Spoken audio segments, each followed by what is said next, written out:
Here's the big question. How do you create your most authentic, successful, and fulfilling life? Those people that you see who are just thriving in life, what are they doing to get there? The podcast studies those stories, finding the core golden threads that connect those underlying successes, those universal truths.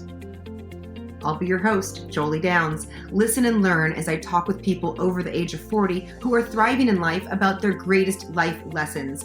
Learn from the stories of others, apply those insights to your life so that you can soar and live the life that you were meant to be. Today, we are speaking with Arielle Lapiano, a Chief Communications Officer. Arielle started her career as a paralegal before moving into the public relations and communications industry.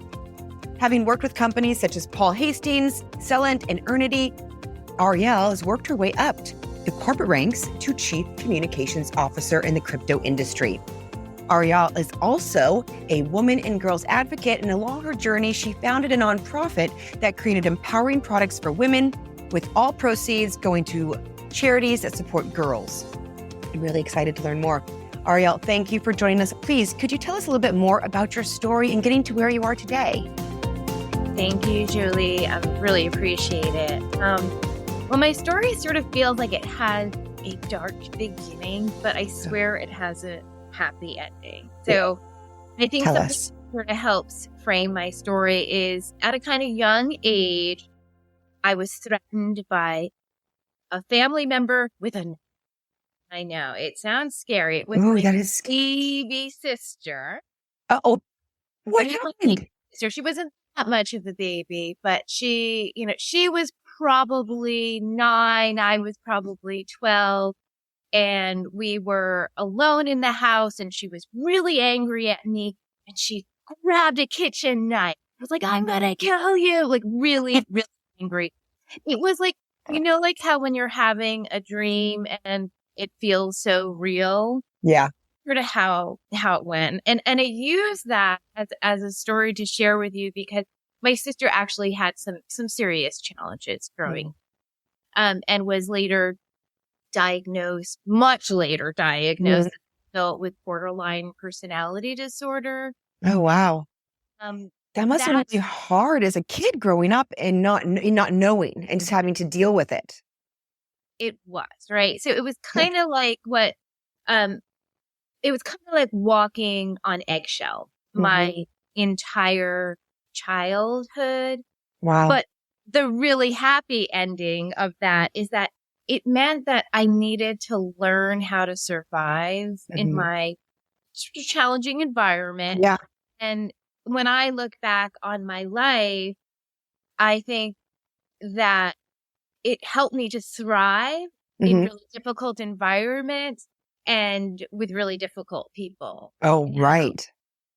So I think that's to me the happy ending because as I take a look back at my career, things that I have in common throughout all the crazy stuff I've done is I've always had to rely on my communication skills and to be really smart about how I use them. So early on, I think when I went to family therapy as a kid, therapists like, you're a mediator, you're a peacemaker in this family. And that's sort of what I've done throughout my entire career. I've either been a peacemaker, I was an investigator, I was a writer, I was an interviewer, and of course a communications professional. I'm helping people think about when and why and how to say things. Because I learned how to be really smart about them. It was literally survival, felt like it was survival for me. And now I'm at the point in my career where I'm also starting to explore coaching. Oh, interesting. So yeah, a sort of scary, dark beginning, but it's what allowed me to learn how to thrive and to pass on these skills to others people now as a trainer. And isn't that the truth with so much of our scary stories, the difficult aspects that we've gone through? When we're able to learn from them, they are able to bring us gifts in different ways. And you had this very difficult aspect of your childhood, but I love that you were able to see the gift that has given you in your adulthood and been able to carry that through. I think that's amazing. And we all have the ability to do that. It's just, we have to look at it and take a quick evaluation. So I love that you did that. Now, how did you deal with it though? I'm just curious because as a teenager and as a young kid, there's a lot. I'm curious if there was anything that helped you get through that aspect.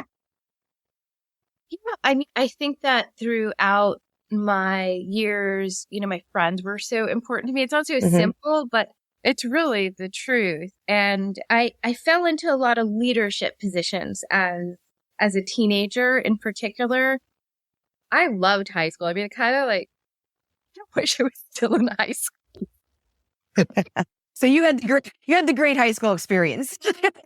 I loved high school. Like I actually know my husband from high school, believe it or not, too. Oh, that's great. I loved high school. I was like junior class president. I was the debate team president. Captain, and I was captain of the swim team to balance out the nerdiness. Organization and the team, but it was like in high school, I think that's when I sort of understood a little bit more what I had to offer. Mm-hmm. Mm. And I had also people believe in me. And that's so and that's when I started believing in myself. Ooh, isn't that big? That's a big deal for that young. Not everyone is able to find that belief in themselves at a young age. What helps you find that? I think again, it was survival. It was like, again, like, okay, nobody is going to believe, or I'm not going to succeed unless I believe in myself. Like, so, I was doubted a little bit by my father. He's a wonderful, wonderful, wonderful man. He's still alive. I love him to bits. He doubted what I could achieve. Mm-hmm. And I think that there's like a way you can deal with it. Like you can deal with it like, okay, I suck and he's right. Or you can be a little bit like, oh yeah, I'm going to show you. Yes. There's just like something, actually it's interesting. Like, I think that's sort of part of what happened is that it's like that, oh yeah, I'm going to show you, helped me through my formative years, right? And then it like has helped me ever since. It was like, you're going to doubt me? I will show you. Yeah, I love this. Not to let anyone shut me down. Not to let anyone shut me down. And like still like with my dad, like I still like, I think like I still kind of like am surprising him, which is awesome. Like I'm not saying it as a negative thing to my dad. It's like awesome. I think it like empowered me. I'm not like sitting here and we won't talk about how 40 I am, right? But I'm not sitting here saying, oh, poor me. My daddy didn't believe in me. I was like, you know what? My dad had some like healthy doubt. And yeah, like, like, I proved him wrong again and again. And like, my favorite was, I had a couple of favorites, but like, he didn't let me apply to the schools I wanted to when I was going to like apply to colleges. Why? I think because he wanted me home. Like, I think. Okay. Yeah. Like, I understand that.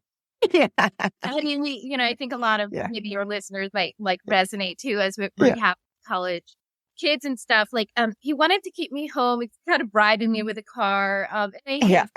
I wanted to go to school in California. He's like, no. Oh, wait, where were you? What state? Grew up in Queens in New York City. Okay. In New York. Okay. In New York. And so he's like, like stay at home. All this thing I did end up staying at home my first year of college. And then I secretly applied, to Vassar College and Sarah Lawrence. And I didn't, the sort of backstory is too that I didn't get into Vassar at first. Like I applied when I was in high school and I didn't get. It was another situation where I could have said, all right, whatever. I suck. I'm not that material. I'm not good enough. I'm not good enough, but I went to Queens College my first year. I killed it, I loved it too, but I just wanted to do something different.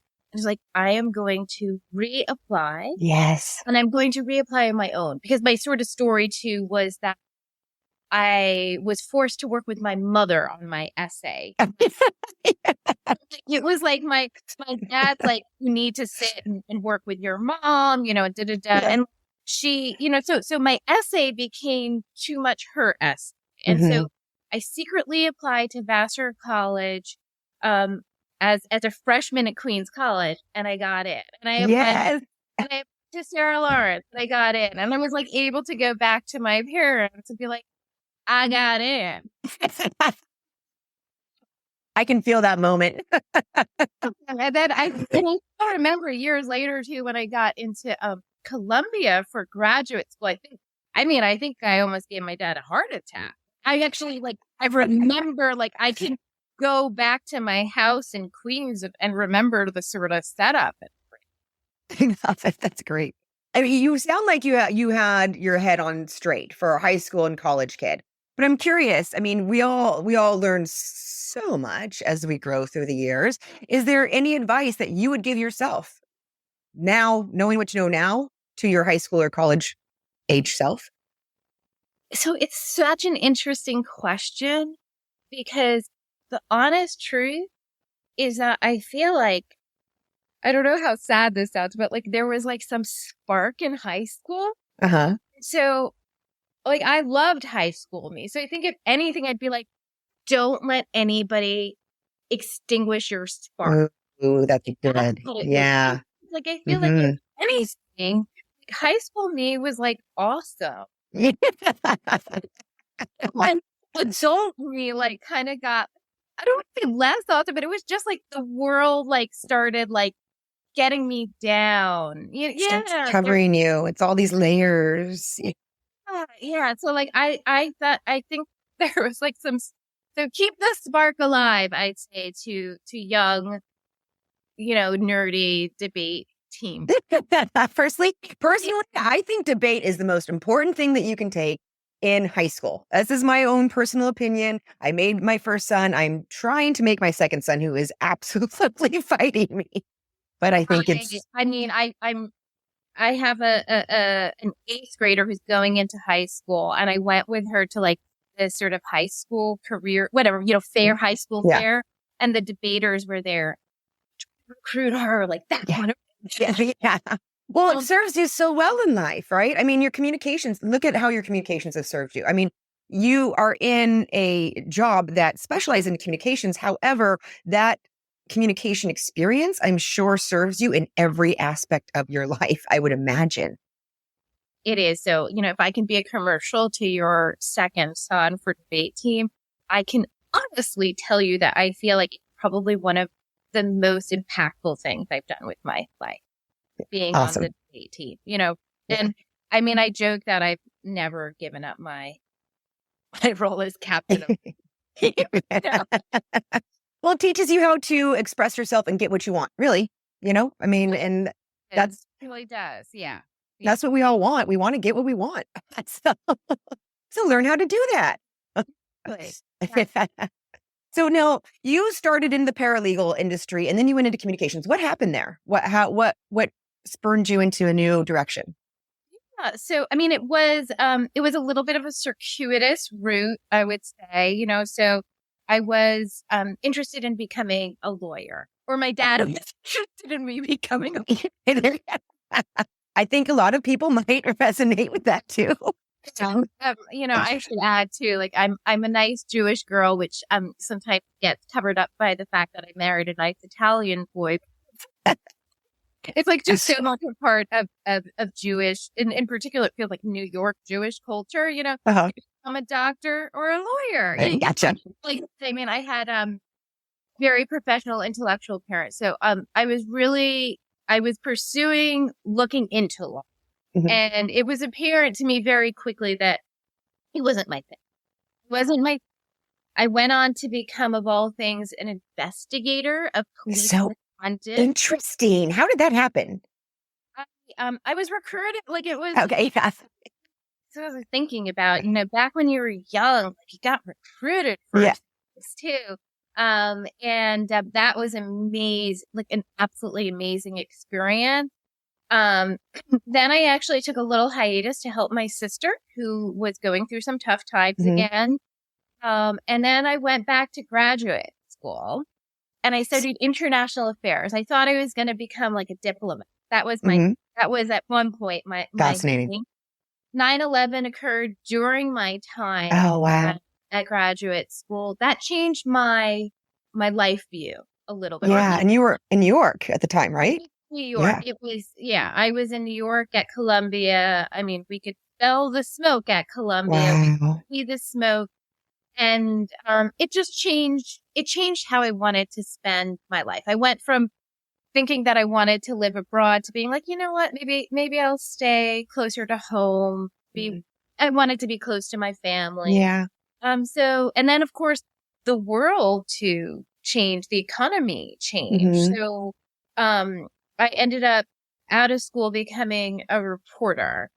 And, I didn't go in thinking I wanted to be a reporter, but it was a very good use again of those skills that I developed. And it was a really good way to sort of scratch the curiosity. Oh, I could imagine. So I loved it. I loved it. But I joke, and I don't mean this to be disrespectful to my reporter friends, but I felt too nice to be as good a reporter as I understand this. You have to get into people's business. I mean, that's hard to do when people are struggling. And I don't want to do it. I always wanted to write like the profile pieces of people. I wanted the fluff piece. The fluff, yeah. I just write the fluff. I love the fluff piece, So I was a little, again, I think I was a good reporter, but moving then to PR and communication felt like really, really good home for me. And that's where I've been. And now I'm taking it hopefully to another level, which is to become a communications coach as well. Awesome. I think that's great. I think it's really interesting that you were a paralegal, you were looking at law, then you went into communications, which was your jam, but then you ended up finding a communications role in a law firm. I thought that was very interesting. I know, and that's where some recruiter found me, right? And some recruiter was like, "Oh, you were in law, like because lawyers really, really want people that understand how law firms operate and how lawyers operate." So there weren't a lot of communications people that had that type of experience. So that's sort of how I ended up there. Yeah, that's great. It's always fun to combine the interests though and experiences and make it all work perfectly. So it was a good combination, and it worked for me for a long time. I was at the law firm for almost 15 years. That's great. Well, tell me this. As an expert in the communications field, what are some things from your career that you feel everyone should know that could benefit them?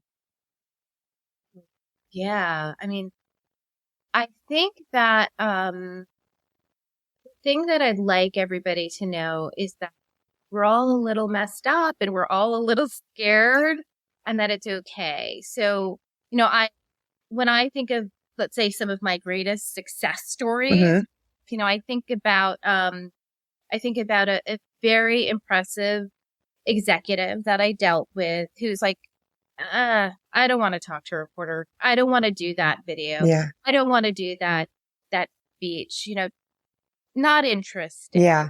And there was a lot of insecurity behind it, a lot of fear. Oh yeah. Oh, I'm sure. And it triggers you. No. And I mean, I think that there are statistics that point to like people saying that public speaking, for instance, is one of their biggest fears. And so I now have a lifelong career of dealing with those people. And I love the stories like with this executive who went from fearing it, not wanting to do it, to excelling. And I want everybody to know that like so many other things, it's a skill. Yes. It is a skill.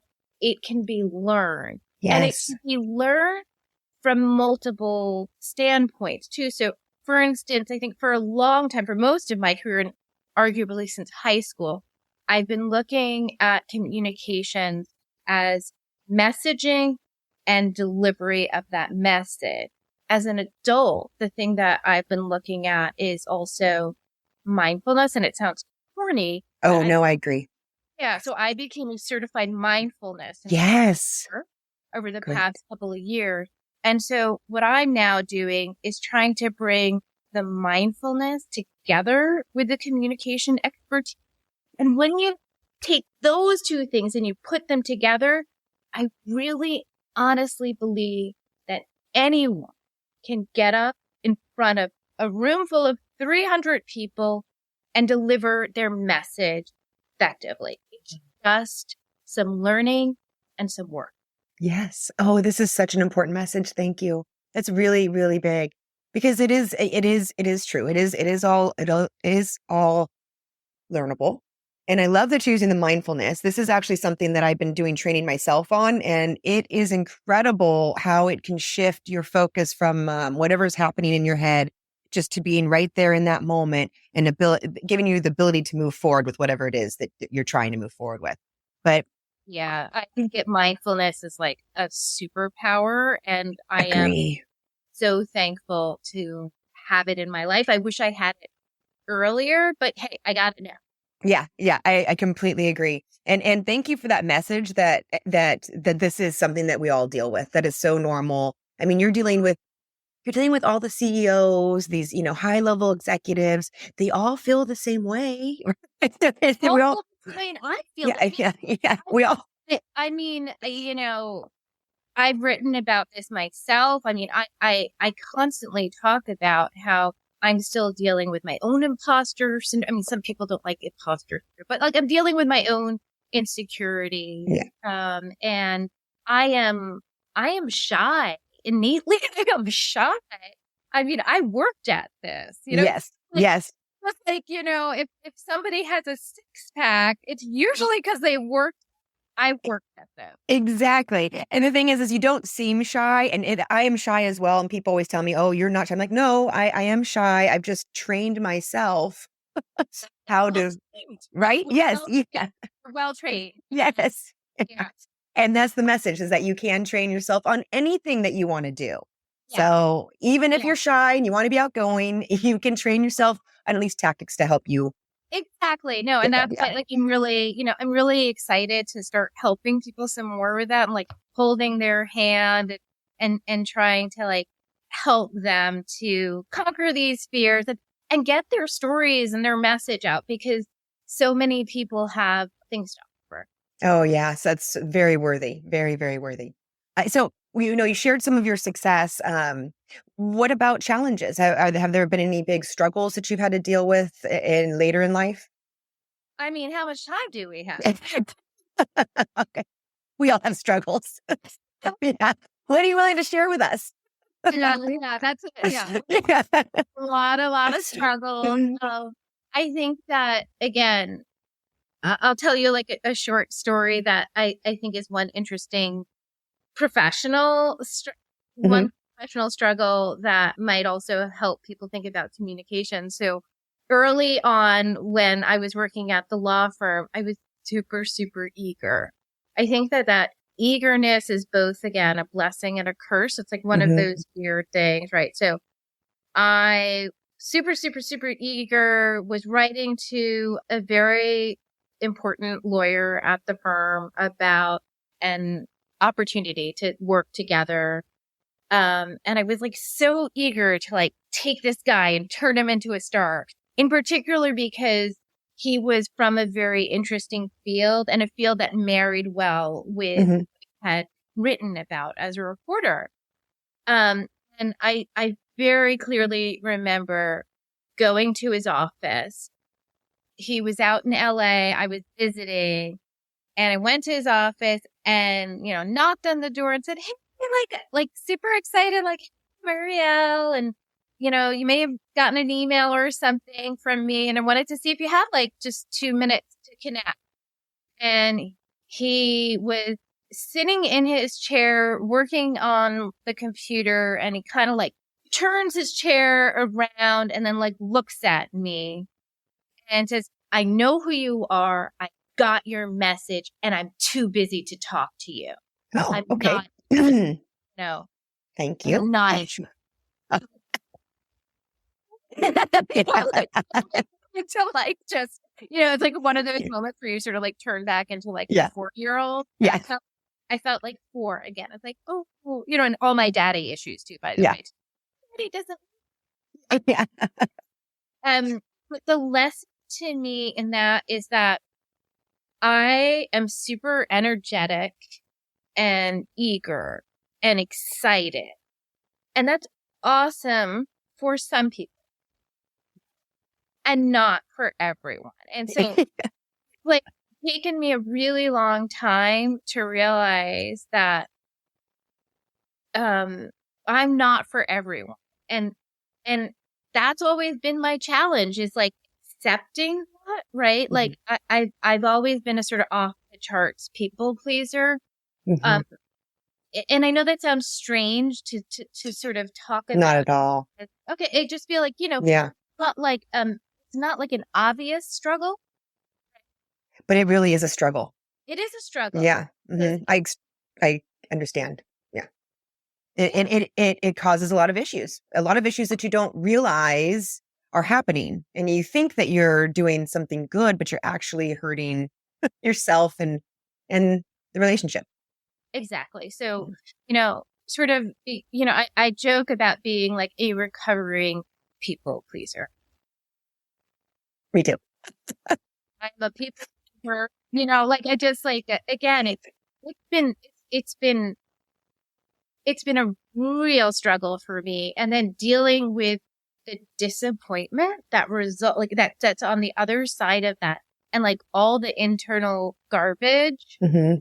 which some people might use another word for. Feel free to say which one. You know what I'm curious about? Because look, there's a lot of people that struggle with this. Yeah. And you said that you're recovering. So what helped you get into the recovery? Yeah, what did help me? I would say, first of all, it was actually getting the diagnosis. Awareness. That's what's funny. Like, it's so true. Like, so a couple of years ago, I started working with a brilliant executive coach through a company called the Imprint Group. And she had us all do an assessment. Mm-hmm. It was like leadership circle. Great. Like the name of the assessment. So I took the assessment and it helped you identify strengths and weaknesses and also explain how maybe what I thought was a strength, for instance, people pleasing at a certain level could be a weakness, mm-hmm. right? A little sugar, okay. Yeah. Sugar. Yeah. Like, yes. So I think that was probably what started my recovery, is mm-hmm. first understanding that this was actually a problem. Mm-hmm. I don't think I knew that it was a problem. I mean, I knew that like I was hurting. Yeah. I didn't understand till that assessment that like, okay, wait, I got this diagnostic. Now tool, I am off the charts. Like literally, like we're like, there's enough room. There's circles. It's like, yeah, on this circle, you're like off the chart here. And then that like helped me to understand like how that caused me to go into reactive mode a lot. Like, so that's what the notion was like, when are you being in a healthy proactive mode? And when are you in reactive? Yeah. And so it was like trying to start identifying, okay, like I am working way too hard, like for instance, to please jerk who turned his chair around. Yes. Mm-hmm. And so like, just to like go, sorry, I'm like talking way too much about circles, but to no circle, yeah. right? Like why in LA, like, call him mean chair King. with mean chair guy, like, old me was like, I am going to make mean chair guy love me. Mean chair guy is going to love me, right? Like, you know what I mean? Like, I feel you so much on this. Yes. Like, new me is like, mean chair guy, he doesn't want more. So I think old me would think of angry chair guy as like a challenge that I needed to conquer. Yes. Right? Like, I need to make angry chair guy love me. Yeah. And I don't, again, it's like the people pleaser in me and, the sort of more mature healing people pleaser in me. It's like, okay, you know what? Angry chair guy, let him be angry in his chair. Like, stay there in his chair, then move on. Like, he don't want to buy what I'm selling. Fine. Yeah. Yep. And it goes back to like being authentic, I think, to also who you are, right? Like, that's another big one. It's okay that he's not into what I was selling. Yeah. And that's okay. Hey, it's okay. But I think only in the last couple of weeks I've realized that. Not like, it's a lesson I learned much later in life too. And honestly, this podcast has really helped learning everyone else's lessons. It's really helped solidify things and shift things within me, that you may hear things, but once it starts coming in different ways and I don't know, sometimes when you take a story and you really take it inside, it does shift something a little bit and it makes that change. I think being on a podcast is like therapy. Like, I feel like, you should charge me. Yes. And you should be like, and that'll be. That's a new business model. I'm just saying new business model. And I'm feeling like other, guests of yours feel the same way. Just saying. It is like therapy though, when you have good conversations and you're able to learn from each other. It's just so great. And I can't even believe how much I've learned from my guest. Even just this conversation, right? It's only been 35 minutes and there's so much packed in this 35 minutes already of just great, juicy little tidbits to take into your life. So moving on, you have moved up the ranks to a chief communications officer. And really for anyone in the communications, that could be their ultimate goal. How did you get there? What helped you get there, would you say? Is there any advice you would give people to help move themselves up the corporate ranks? It's funny. Like, I'm sorry. It's like even just funny, like hearing you say that, like, because it makes me feel old on the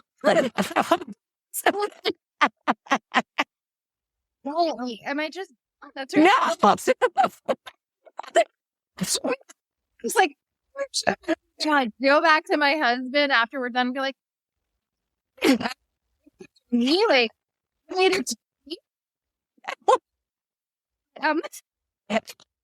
no, we keep going. But there's a lot of people wanting to make it a chief. I'm done. Yeah. I mean, I think, like, how did I get here is so interesting. I feel like it was so circuitous, like with so many of the ups and downs. And I think what helped me through it was always seeing the opportunities, even in difficult, so, I think I've been through, like so many people, a lot of, crappy situations. Yeah. And I think that through every crappy situation, I was like, I'm going to find my way through this. Like, there's going to be like some way that I can get through it and also very selfishly work it to my advantage in like a way, like I'm going to step over other people. I never would do that. But like, feel like in all the situations that were tough, I found a way to help other people out because it's what I naturally wanted to do. Right. And I also found a way to make it work for me. That's awesome. So I one of my favorite animals are polar bears. Okay. Why? I'm curious. I love polar bears, but tell me why you love them. I mean, I really love them just because they're big, white, and fluffy. Big, white, fluffy. They're just like, and there's something I think amazing about them being like massive, but so cute. Yeah. Okay, so that's like, again, that was my 3-year-old answer. Yeah, but go on. My 48-and-a-half-year-old answer to it is that I've learned to appreciate polar bears more as an adult because they thrive in really difficult environments. Right. And that's what I feel like I've been able to do. And so, I think that that's what was integral to my success. Like saying that being in a difficult situation and saying, you know what, I'm going to find a way to thrive. Like just like the polar bear, I learned to like polar bears are really, really good at walking on thin ice. I didn't know that. They would have to be. It makes sense, but yeah. Right. Like they've adapted, their claws, and they have like special things on their, like the bottom of their paws to help them do that. I mean, there's massive. Yeah, that's. And so like, okay, I'm a small little woman, and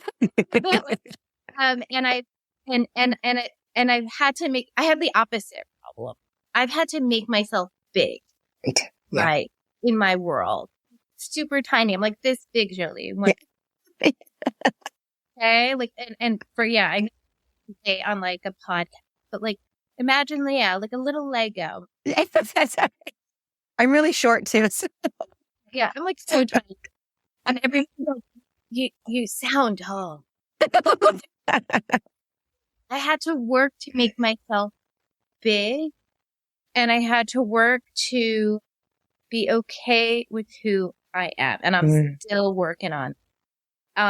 So like not listening to the people that were like, you need to go in and don't be funny and don't do this and don't do that. Like I've had to sort of like eschew some of that. And rather like really figure out again how I can make the situation work for me individually. Like it's like, you have to trust yourself at the end of the day and take what other people tell you with a grain of salt. Yeah. So I'd say like got to chief by trusting myself, but also being really smart about understanding my environment. Like going back to my polar bear thing. Like, is the ice thin? Is it really cold? Who are my adversaries here? Who are going to be my friends? Like understanding the environment has been so incredibly important. And then walking carefully on the ice. Yeah. Well, it's really interesting because I've noticed throughout your story and talking, you've talked a lot in different aspects about just when you have the struggles, finding that opportunity. Whatever situation that comes across, you try to find that opportunity and make it work for you. And to me, I see that as a superpower, absolutely a superpower that you carry with you in life, because any situation can be good or bad depending on the perspective that you bring to it. And even situations that inherently feel very bad immediately. I mean, we know these situations that are just really hard times in life. Even with those, there can always be some kind of gift that can be found if you go looking for it, if you go and try and make it work for you like you do. So I just want to applaud you for that. That's awesome. Y'all need that. Right. That's very cool. And then as far as a chief communications officer who hires people and who is bringing people up through the ranks, what do you look for in someone that you want to promote into higher levels? Yeah, no, that's, it's another really interesting question that I've never thought about before. So I'd say, first of all, that it's hard for me not to think about passion or interest, like, and that's a little bit of my own personal bias, but passion is so important for me, for somebody to believe in what they're doing and they're selling. So I feel like, a lot of people, myself included, probably at some point talk about how they want to be a leader.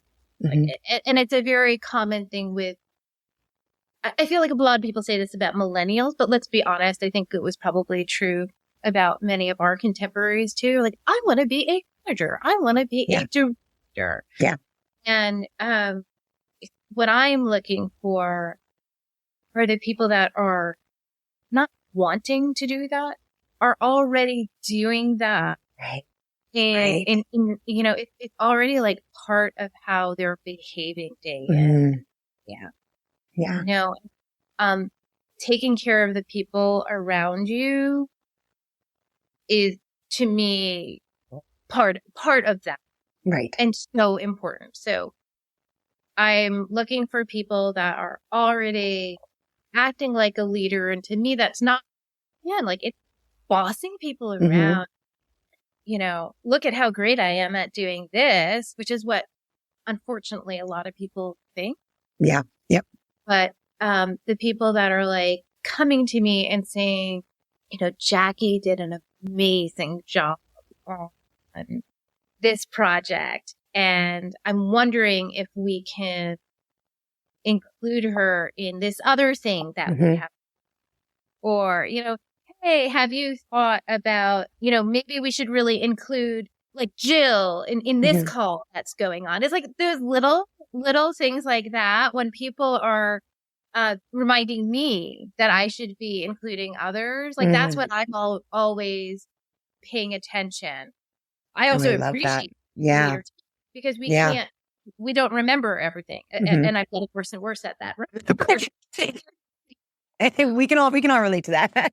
But I love that, noticing how people are helping lift others up. Those are the people that you want to promote yourself. Yes. Yeah. I mean, you want lifters. That's who we all want in organizations. I mean, successful companies are only successful because they are run by successful people. People are doing things. So we want the best people possible. Yeah. And now, I like this question because I just feel like we get a lot of bad advice at times in life. And I'm curious if you were given any advice from an authority figure or someone important in your life that you actually had to then go relearn later on in life.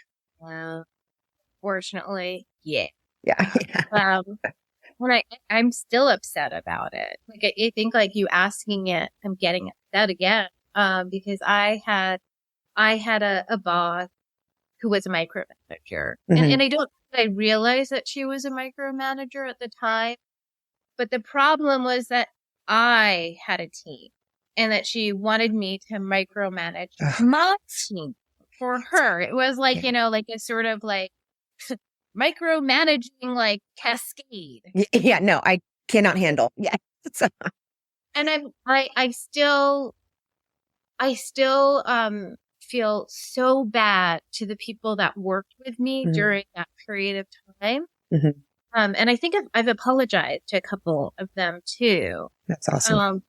But like, I'm so sad that I worked for somebody like that and that I let her influence my leadership style. Right. But the only sort of silver lining is hopefully the people that work for me and were, you know, slightly micromanaged for a short period of time have not sort of continued that cycle. Yeah. Yeah. And again, just the silver lining is I am now the opposite of a micromanager, and I will never let it to me again. And I will never let anybody that works for me do that to other people. Like I am now like have like micromanager, like spidey senses, you know? Yes, I totally know what you mean. Yeah, exactly. I'm like, doing that to you know, John, like, you know, like, so I'm cured of that, but I'm still really sad that was part of my story. Yeah, you know, it's more prevalent than you would think. It's more prevalent than it absolutely should be. I can tell you this, and as a recruiter, this is a very, very big reason why people leave their companies. The micromanagement is not a thriving atmosphere for corporations. If any hiring managers listen, micromanaging is killing your creativity. It is killing your success, not helping it. Wow. So thank you for sharing that. That's really big.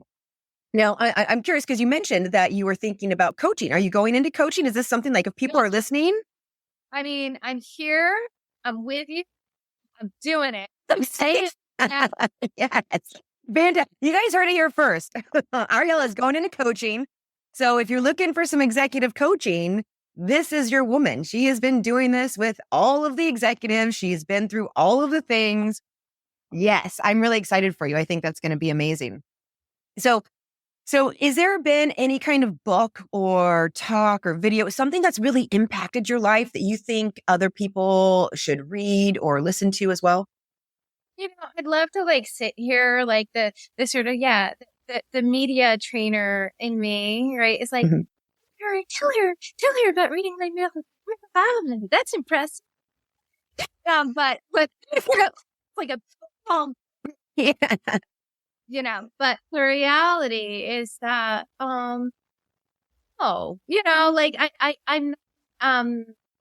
I'd say that if there was anything that's inspired me throughout my life, it's E.T. Okay, why? Love that movie. Why? Because I think the most important thing in life is to be good to other people. And, like little E.T. says at the end to Elliot, like, be good. I joke a lot. I joke a lot. I've got my best business advice and life advice from an alien. I love that so much. And also going back, my dad told me before, my first day at work, he said, be nice to everyone. Be nice to everyone from the guy that delivers your mail to the receptionist to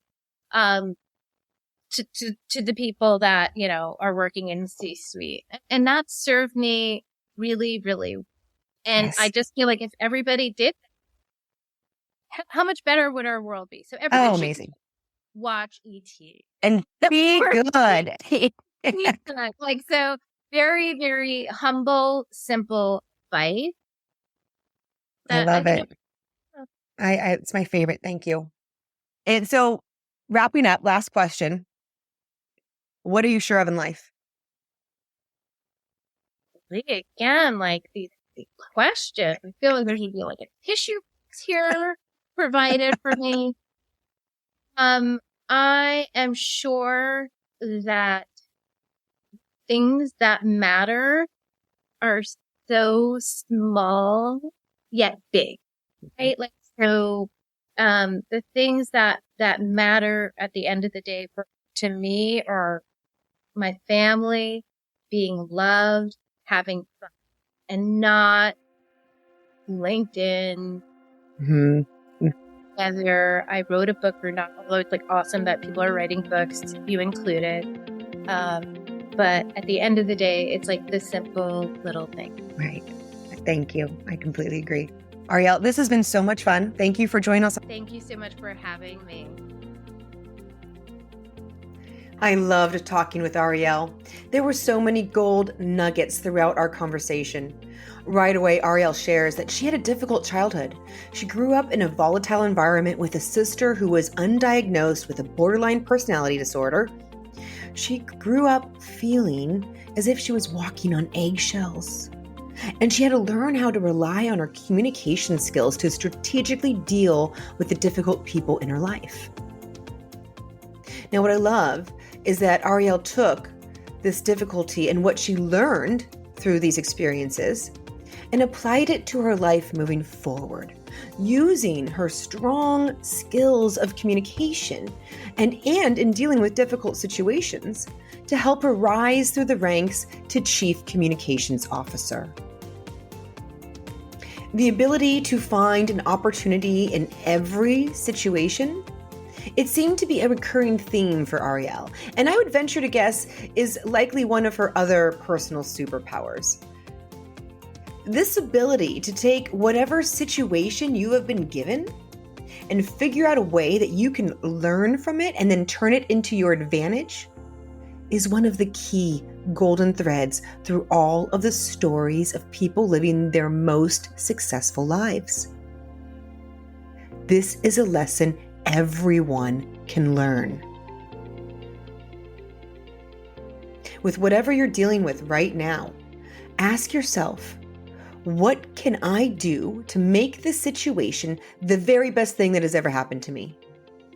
How can I take this situation, learn from it, and turn it into an advantage for me or for my life in some way?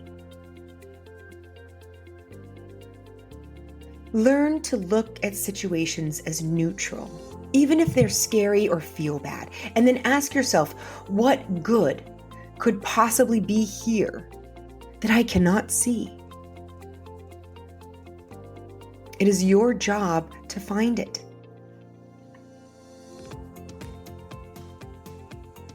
I loved what Arielle had to share about what she learned through her career, that we are all a little messed up, a little scared inside, and at times a little unsure, and that is okay. It is perfectly normal. We all have our moments of fear or imposter syndrome. It's human.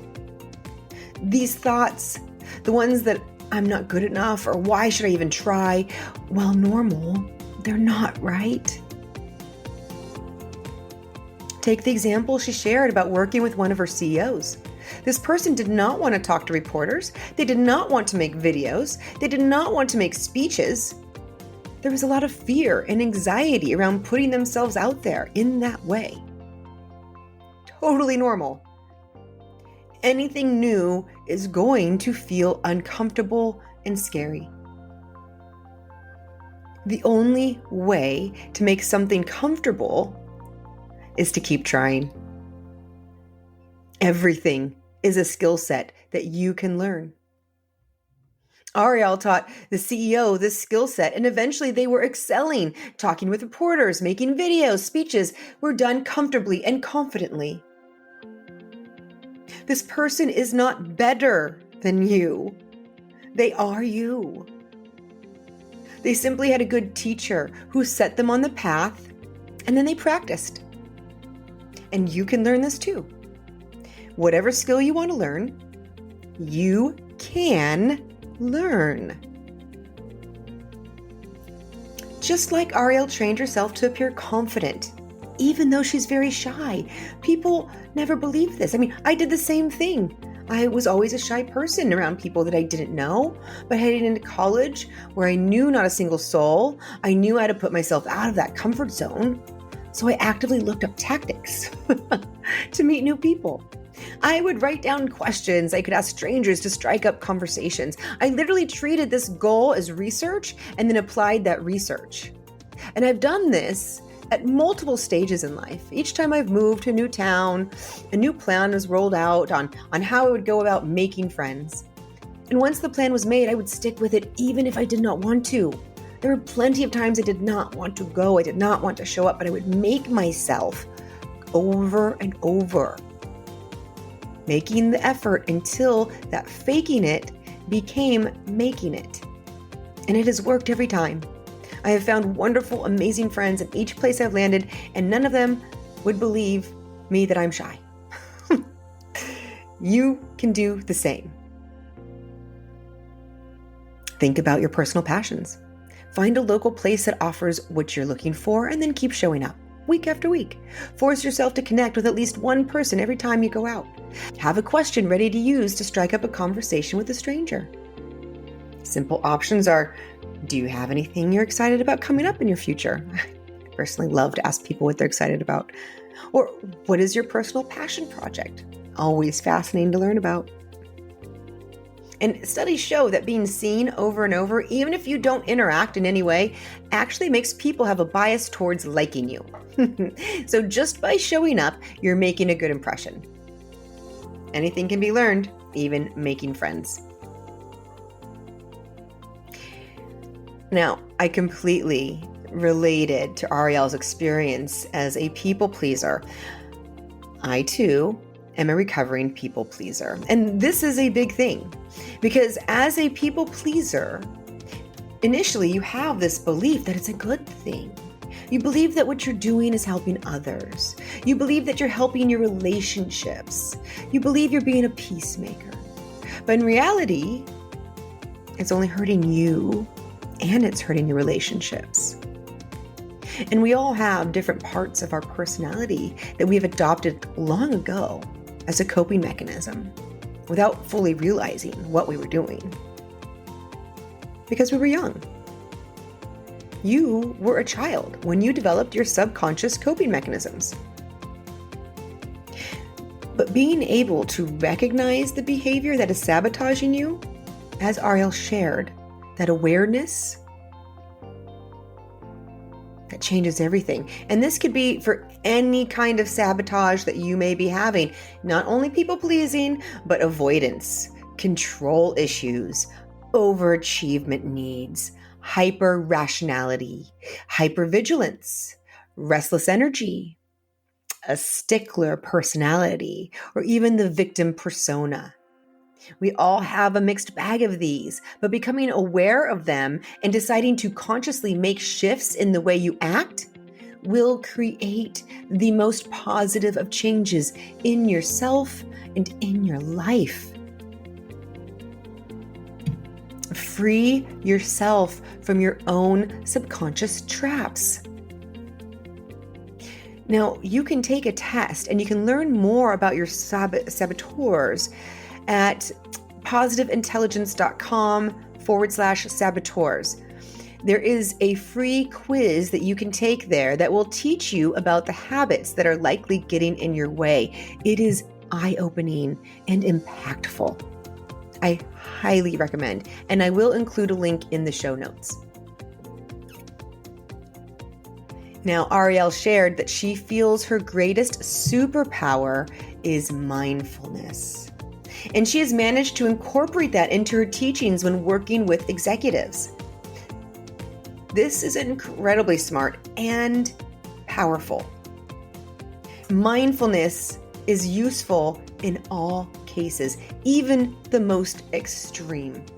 It has been proven to reduce anxiety, depression, lower blood pressure, improve sleep, and improve overall health and well-being. Firefighters use mindfulness to manage the stress they deal with by focusing in the moment on what they are sensing and feeling. What am I seeing? What am I hearing? What am I touching? How am I breathing? If firefighters can use this to lessen stress in the most stressful of moments, then I believe mindfulness will help lessen your stress in your most stressful moments too. Arielle also gave great advice around how to get that promotion. She advised that leaders look for people who have that passion, who believe in what they are doing, who are excited about where they are going. They not only talk about wanting to be a leader, but they take on that extra responsibility of a leader before they even have the title. They are the people who are mentoring, who take care of others on their team, not bossing people around, but uplifting them. These are the people showing that they are ready to step into that role. How are you showing up at your work? How are you showing up for your team? It's good to check in. I'm going to leave you with this final thought from Arielle, because it's a good one. Do not let anyone extinguish your spark. Keep your spark alive, for when that spark is alive, you feel good. And when you feel good, it is easy to do good and spread good. When you keep your spark alive, it is easy to be nice to everyone. And really, isn't that what the world needs right now? So that is my wish for us all, that you keep the spark alive and you carry your spark forth with kindness through all your days. Until next time.